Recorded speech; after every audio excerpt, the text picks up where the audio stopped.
Boom. Welcome back to the Context Coaching Podcast. We are joined today by Brant Minor, who is an admissions counselor with Pacific University in Oregon and former basketball coach at Pacific University in Oregon on both the men's and the women's side. Coach, thanks for joining us today. Awesome to be here. Let's go. I'm pumped up for this conversation, Justin.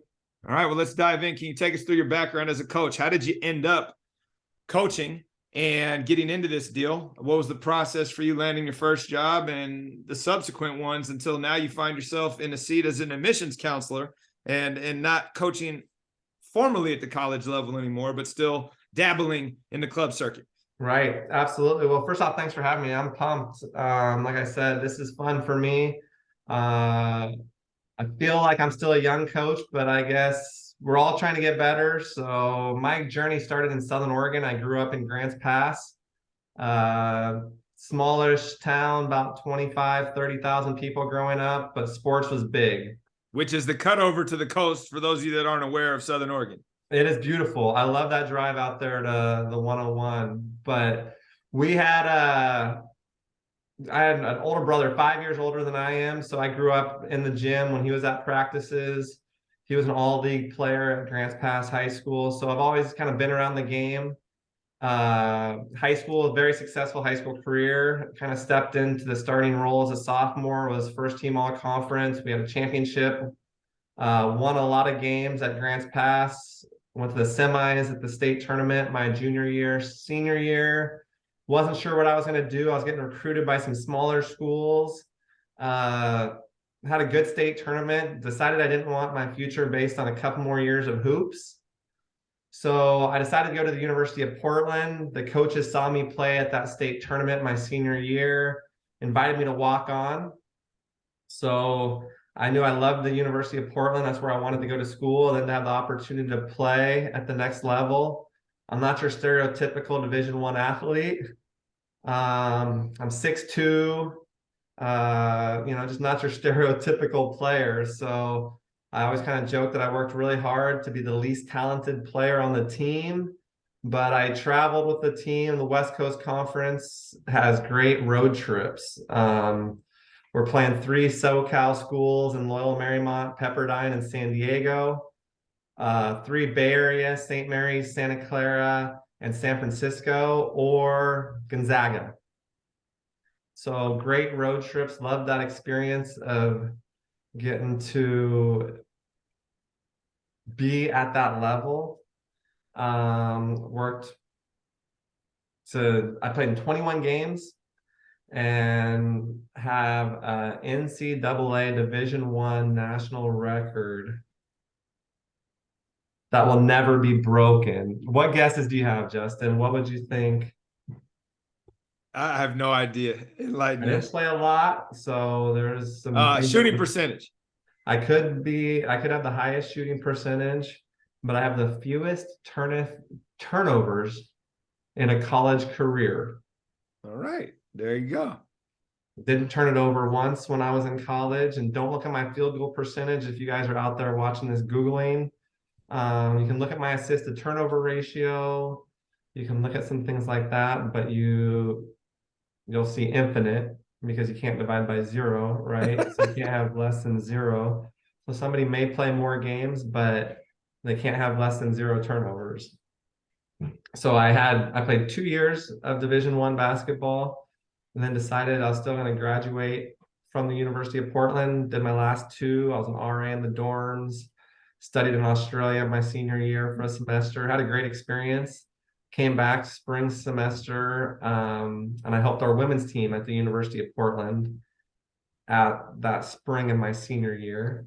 And then after that, got right into coaching. So I spent a year working for a private organization out of Spokane, Washington, and then the chance to move back to Portland. And I worked at Warner Pacific for a year in Portland.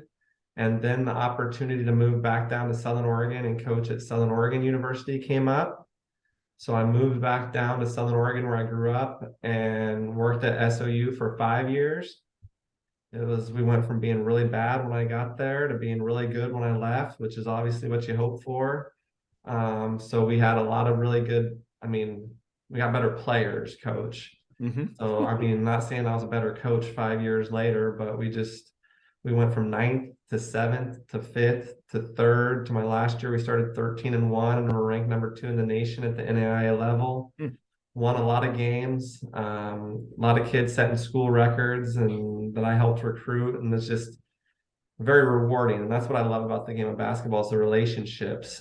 And I know we're getting into how I transitioned into this admissions counselor role, but it's the same thing that I'm getting to do now is build those relationships with kids, families, and help them in that next step, which is a big one for a lot of these high school players and just now students in general. It's the last step before the big step. Because kids go through those steps from elementary, middle to high school, then they're going to college, and it's college to the big picture. So it's a very influential stage in their lives, but I really enjoy the opportunity to work with kids of all ages. Well, most of the high school students, I don't do as much with the transfers that are a little older, but I finished my master's degree at SOU, and that had been most of my pay. So it's time to kind of move on. The $5,000 stipend wasn't going to cut it. And so I moved back to the Portland area and took 3 years not coaching at all. Did events and marketing, which was fun, showbiz, and then the opportunity to get back at Pacific, get back into coaching at Pacific opened up. And Coach Lunt left University of Puget Sound. That's our head coach, Justin Lunt. And I've known him through my basketball organization, Max Hoops, that I run. Max Hoops, we do camps and clinics for high school boys run by college coaches. So I've run that since I was at SOU. So I've done camps 10 years now and just helping high school boys kind of get exposure, helping my high or college coaching buddies look for talent. So I knew Coach Lunt when he got the job here at Pacific. I said, let's do it, and jumped on and wasn't really sure what I was getting myself into. I was the head JV coach, and it was tough the first year because wasn't any kids that I had recruited, and we weren't very good, and that's very humbling. I like to tell the story of the JV team. So we played junior colleges, right, coach? So we're playing junior colleges, and I got the bottom kind of our lineup, right? Like great kids, but just undersized, underskilled, so, and we're going up against some D1 guys that just don't have very good grades. So we're outmatched most nights. The first 6 games I had, I didn't have one within 40.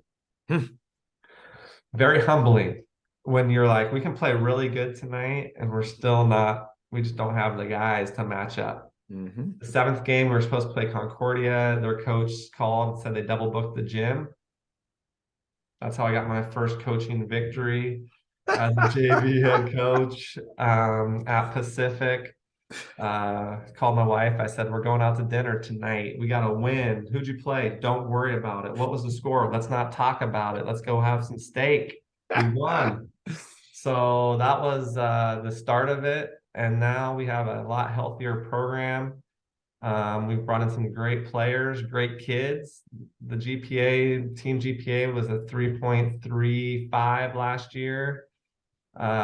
Just great kids and more talented at basketball too. I'm not saying the kids weren't great kids that I was coaching before when we first got here, but we've worked hard to go out and recruit some of the top kids, not only in Oregon, but the West Coast. And we have some talented kids that are doing it in the classroom and on the floor. And this last year, I was an assistant part-time pay, full-time hours. So welcome to college sports at the lower levels.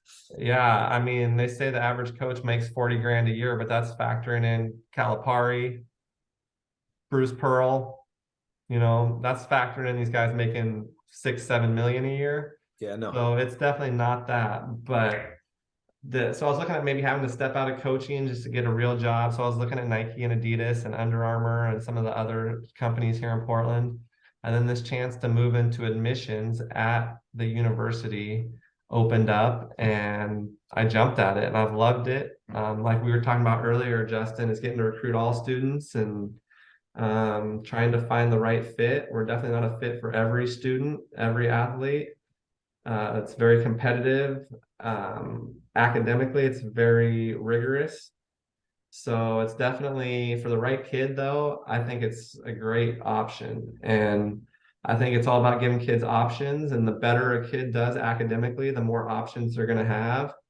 And so I think Pacific is a special place. I'm definitely don't take it for granted that I get to work here, and I definitely love the university. So that's kind of how I've gone from player to coach to now admissions counselor, where I'm recruiting all athletes. And so that's where we're kind of connecting with you as an AD, basketball coach, mentor, leader, developer of young people is great for me. And, I'm just glad we were able to connect. And your assistant coach, I know, is a boxer, and, our athletic director from the college days. And so it's kind of funny how the world of sports and just the world in general is so small that, one of the guys that you're a fraternity brother with is now the boss of the athletics department, VP of athletics, here at the university. And, then just connecting through your assistant there, Chris. Yep. So yeah, the game of basketball has been very good to me, and so is sports in general. But I get excited and I ramble a little bit, Justin. So feel free to rope me in, or it's all good. I want to point out what you said at the end, which in case it falls on deaf or distracted ears, but networks matter. And before 3 days ago, we didn't know each other. And as soon as you start talking, it's like, yo, here are all the people we have in common, which then builds a layer of trust that you can build relationships on to hopefully help kids. And I appreciate the fact that you reached out and we were able to talk, and now we're doing this.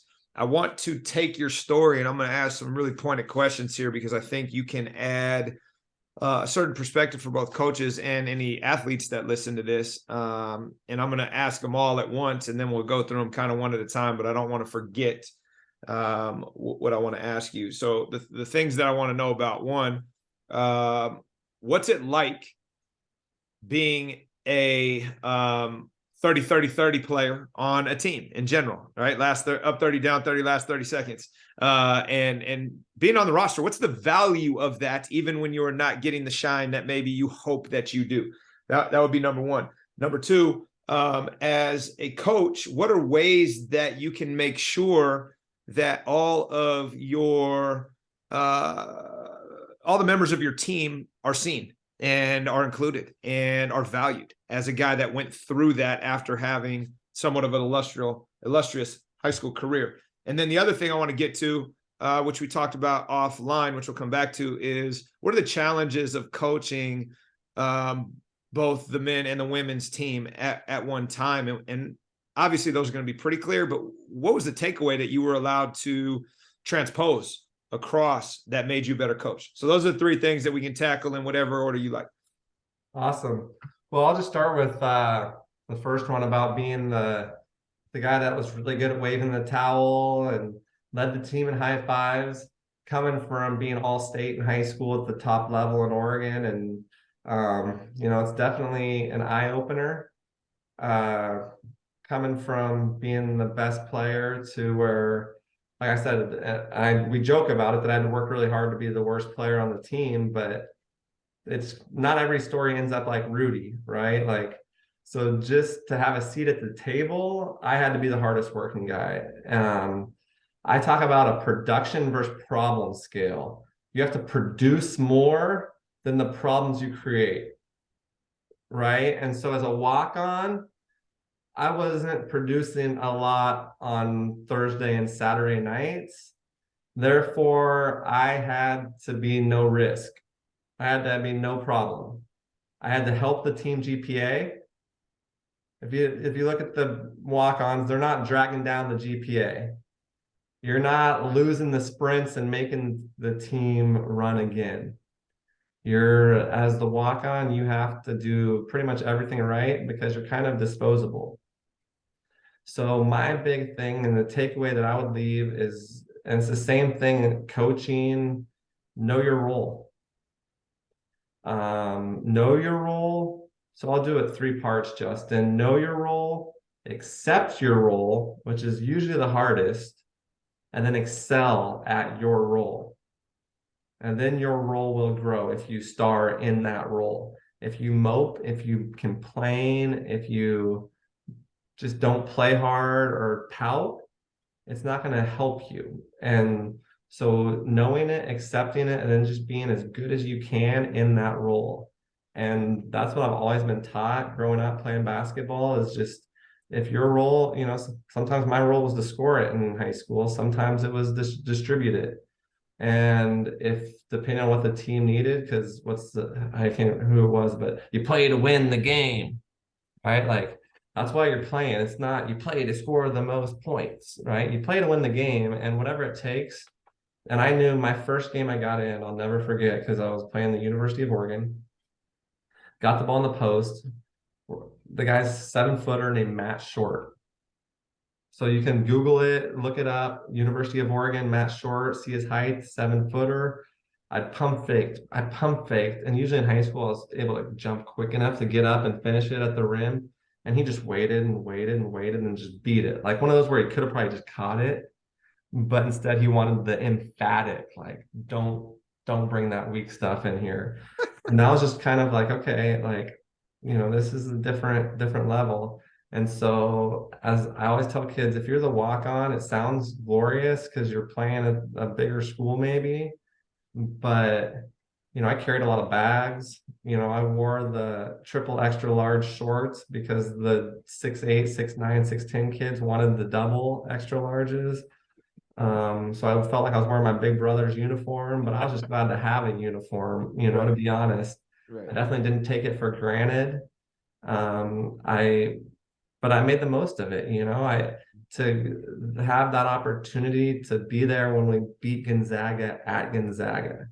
Like just the opportunity to be involved in that at the highest level was something that I didn't take for granted. I mean, I just definitely embraced it and knew that if I worked really hard, I could have the opportunity. And we got a lot of Nike gear. A lot of it was purple, but still got a lot of Nike gear and just, you know, had the opportunity to travel around the West Coast and So on the definitely, flip side of that, how do you, having been in that seat, now approach your teams with those athletes and make sure that they feel seen and included and yeah. are given a role that they can star in? Yeah, I think that's, you know, that's exactly what the second question there that you talked about was how do you coach all, like make all the players feel included?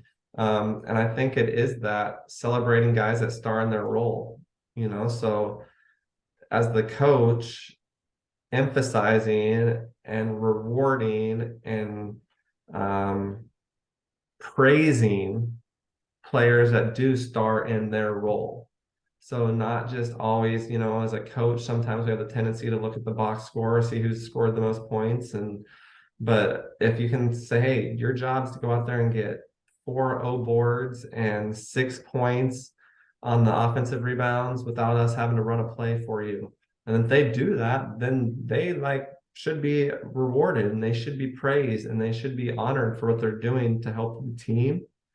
And so I think that as a coach, emphasizing that and just realizing that, hey, like it's hard to be the guy that works really hard. And just because you work hard doesn't mean you're going to get the play, you know, and you're not going to get the opportunity. Like I said, I never started the game. I never hit the game-winning shot and was carried off the floor, but I still enjoyed my experience. It's helped me get into the coaching positions I am now. You mentioned a little bit about the networking. You know, I've never interviewed for a college coaching job in a formal setting. Like it's just, hey, I recruited you. That's how I got on at Warner Pacific. They recruited me out of high school. He appreciated how I handled the recruitment. So he gave me the job as his assistant for a year. And then Southern Oregon coach, similar story. So it's the relationships that matter for sure. So I think just, you know, celebrating in that role and trying to make sure that everybody does feel like whether you're the 11th guy or the first guy, everybody's got a role and some guys' role is different. But if everybody's doing their role as insignificant as that 11th, 12th man on the bench seems, or sometimes I guess feels, to know that, hey, like we can't do it without you guarding our best player in practice and getting us better. Yep. And when the coaches reward and praise that, it feels good, and you're able to rally a team. And the best teams I've been a part of are when all 12, 14, 15 guys are pulling in the same direction. And if the worst teams are the one where the ninth guy thinks he should be the third scoring option. Yep. Yep. I had a conversation with one of my kids the other day, and we usually talk about this, but the gist of it is it's easy to be one of the top 5, a starter, you're playing. It's easy to be number 6 and 7, you're getting on the court. It's somewhat easy to be number 11 through 15, you're not playing.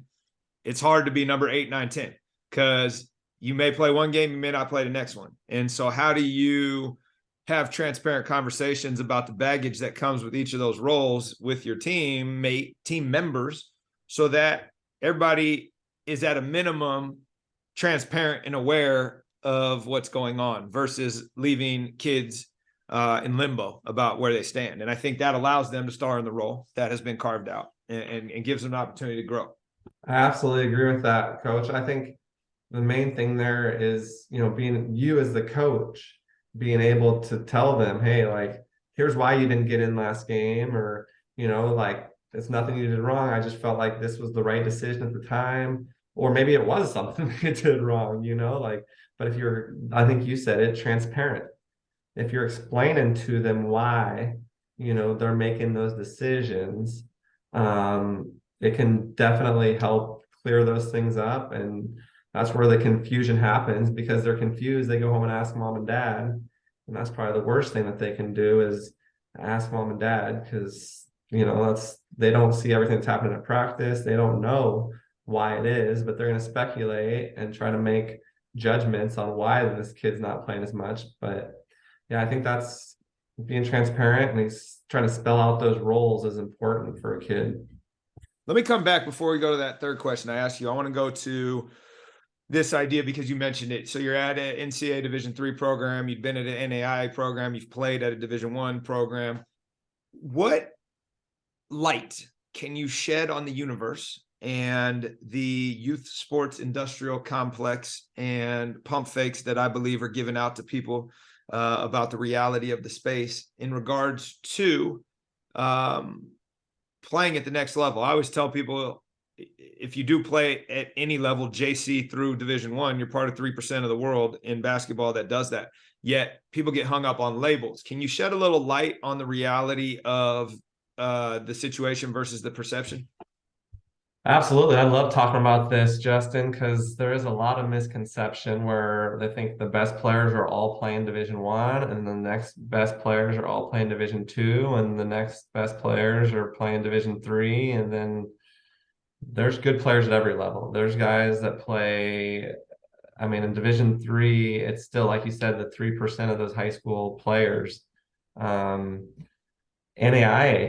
people think, oh, they're not even NCAA. And it's like, there's dudes at the NAIA level, because they have different rules, different governing body. It's different.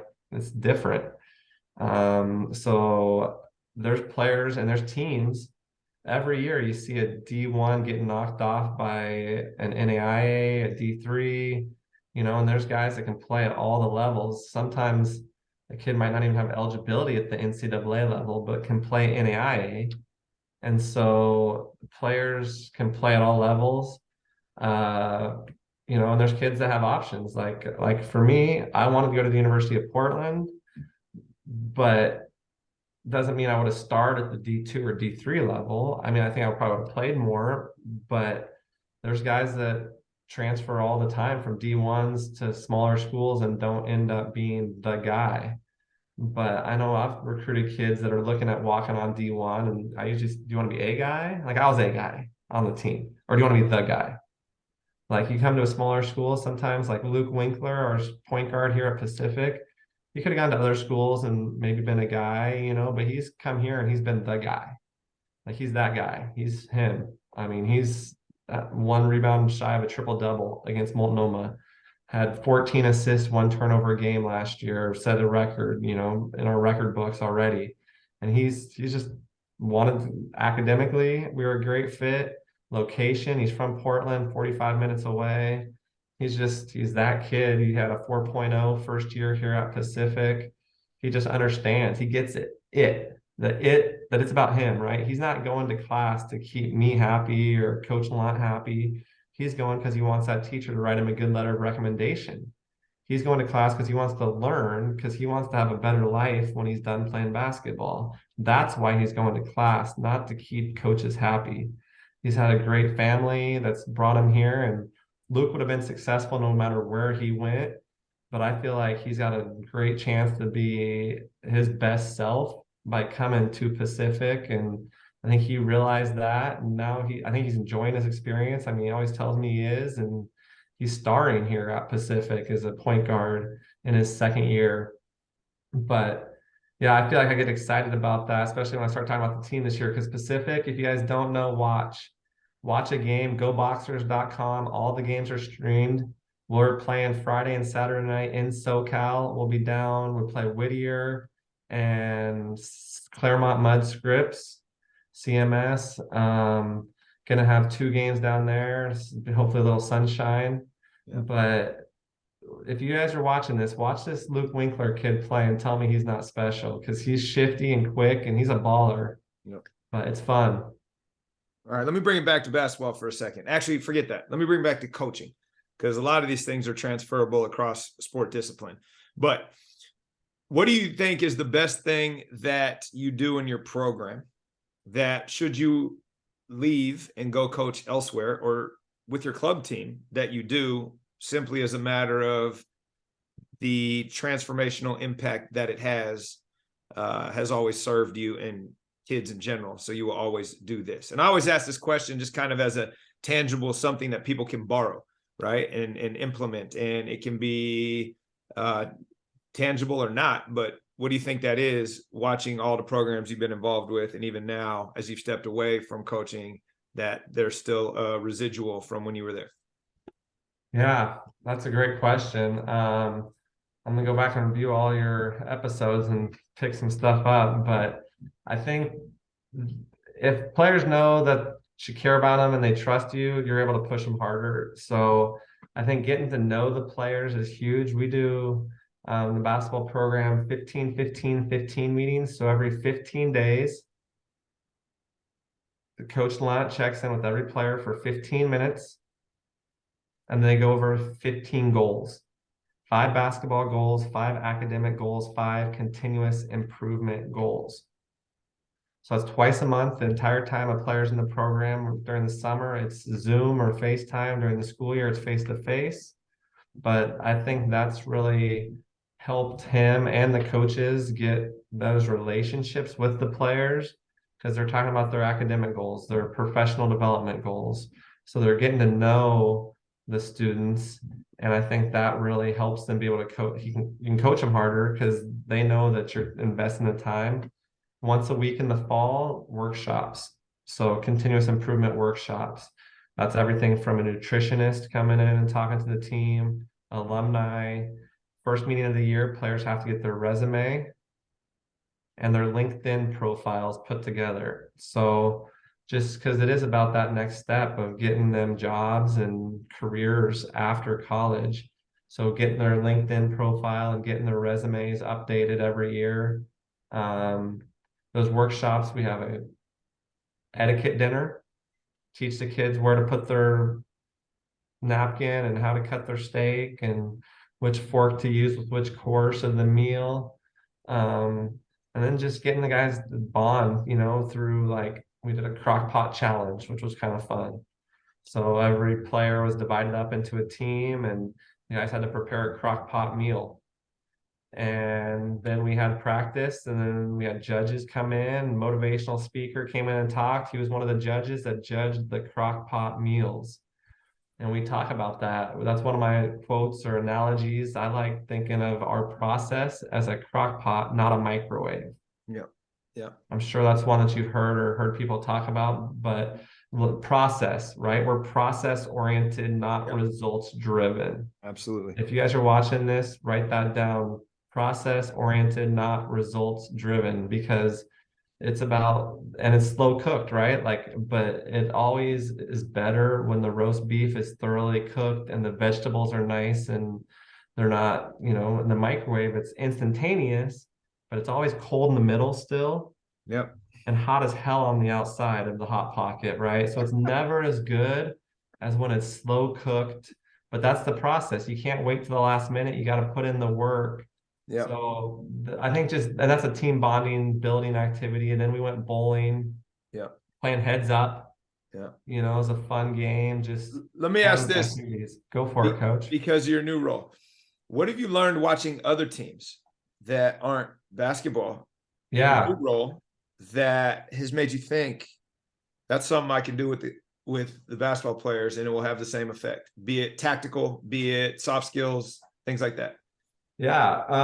I mean, all of our coaches are doing some of that professional development stuff, which um is something, we're really good at, is getting our students not just their degree, but careers in their field of interest. Mm-hmm. So bringing in speakers, I think that's something that the basketball team does, but I've seen some great speakers from other teams.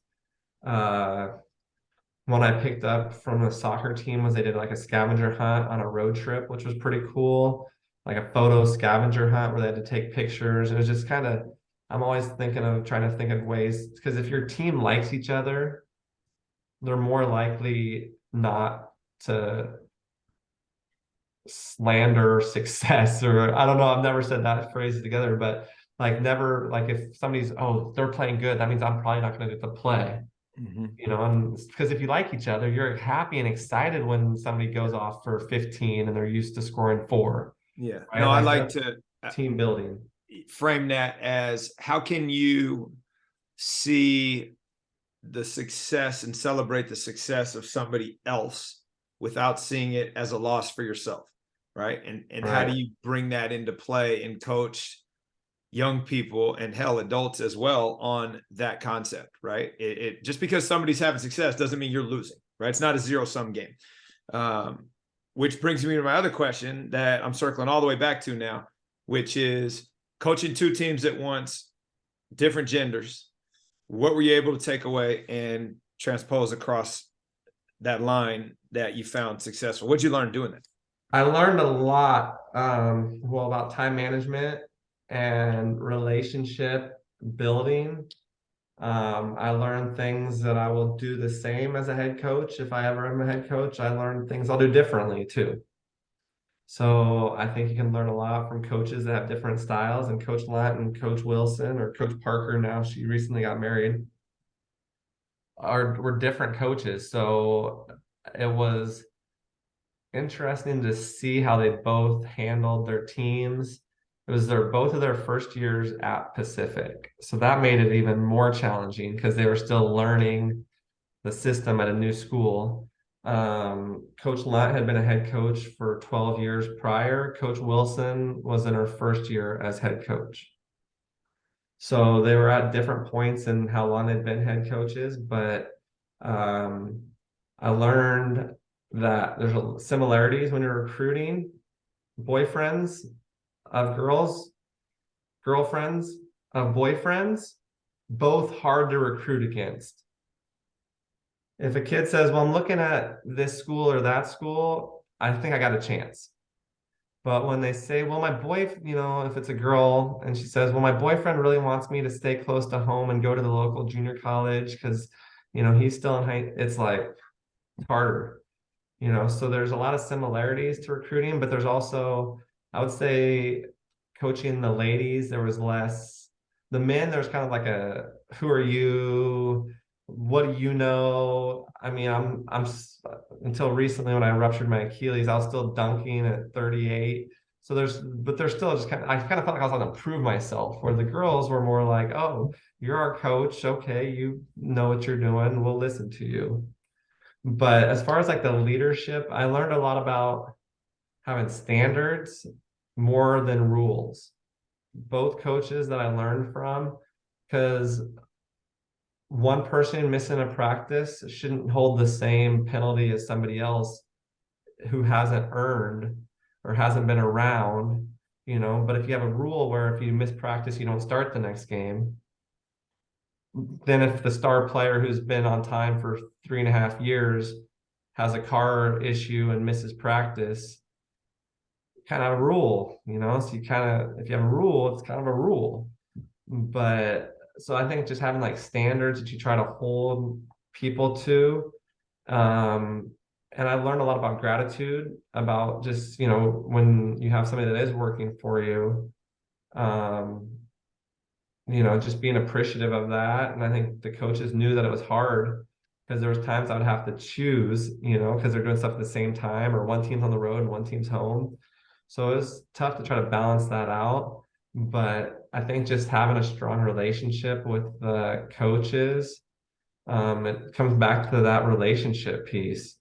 No one cares what you know until they know that you care. Yeah. Cliche or quotable as it might be, it's true. Yeah, and it is, and you can spend it however you want. And if you don't put the time into the relationship, then no matter how much you care, it's always going to be received as transactional in some capacity. So I think bringing that all back is a really good point to make at the end of that. I'm going to ask one more question, and this one is more of a conceptual growth mindset question that I've been asking, that I stole from Dave Stahoviak, but it's the premise of it is basically, what have you most recently changed your mind on? And you can answer from whatever vein you would like to, be it basketball, be it life, be it, your missions role. But the idea is that, hey, I used to be pretty entrenched over here, and after careful consideration or experience or whatever happened, I'm now over here, and here's why. Let's see. That's a great question. That's a tough one. But I definitely think going in open-minded is important to any conversation. When you care about a person enough to hear them out, where sometimes if you, like, it comes back to that relationship, if you don't have that relationship, you might go in not wanting to listen to it. But gosh, I'm rambling because I'm thinking about something, trying to think of something that I've Take as long as you want. I can edit this all out. Yeah, no, just something that I've really learned from Pacific specifically is the idea of inclusion. Mm-hmm. And I've always been, I would say, accepting of diversity and different beliefs. Coming to Pacific, and I have a 4.5-year-old daughter that has special needs. So kind of with that, the idea of being inclusive and creating a welcoming environment is important to me. And not saying that I've ever been opposed to, I guess, diversity or anything, but now more than ever, with the Pacific's an extremely diverse campus. We're a majority minority school, so less than half of our students identify as white. So we're 60% students identify as a student of color. It is very inclusive. And I think that's something that has never been more important to me than now. So I wouldn't say that I'm dodging kind of the question, I guess, because it's not like I was steadfast anti and now I'm positive, but I just feel that now more than ever, I'm about people not judging people based on things that they don't know about or don't control. So I've learned a lot about those things just coming, pronouns is something that I didn't really grow up around, but there's certain people that's really important to them, that they're not a she, that they're not a he. It's, they identify as, and for me, when I was growing up, that was like, what? But now who am I to say that they're wrong for how they feel about something? So that's something, I've just continued to learn. And like in any situation, learning is not going to hurt. And it's made me understand by learning and being able to have relationships with friends, colleagues that do have a different gender identity than where I've traditionally grown up. So just by being accepting of of diversity is something that I feel very strongly about now more than ever. And so I think it comes down to that listening learning, listening, not just to listen and give, so many people are listening, trying to think about what they're going to say in rebuttal instead of actually listening to try to understand, and then listening and then learning and then trying to apply it and implement it into your life. And so I think that's a fascinating question also, Justin, like, because there's people that don't, and I think I would guess the common theme almost through this question that most people probably break down, and I don't know until I go back and listen to your first 120 episodes. It's learning, it's educating yourself is why, because maybe you're stubborn and don't ever want to listen to an opposing opinion because you're stuck in the way you think. But if you take the time to listen, I'm sure that's been a pretty fairly common answer to that question is how did you change from something you don't believe to something you do believe?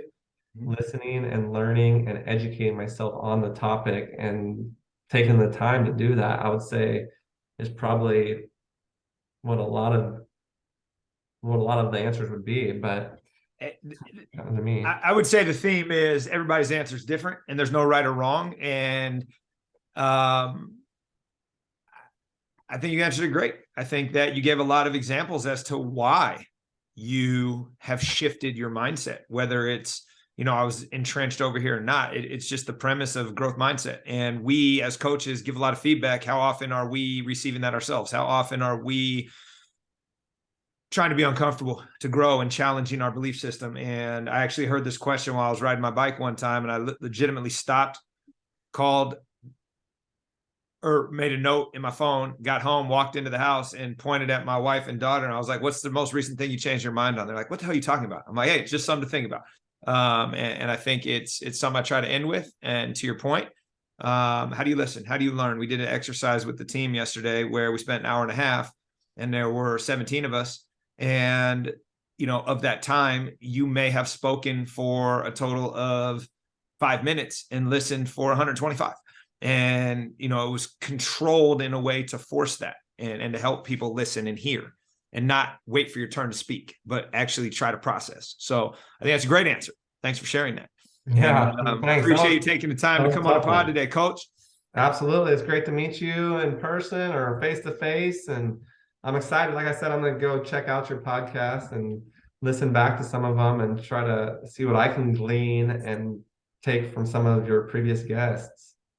Absolutely. Well, let me know what you come up with after you listen to them. I will.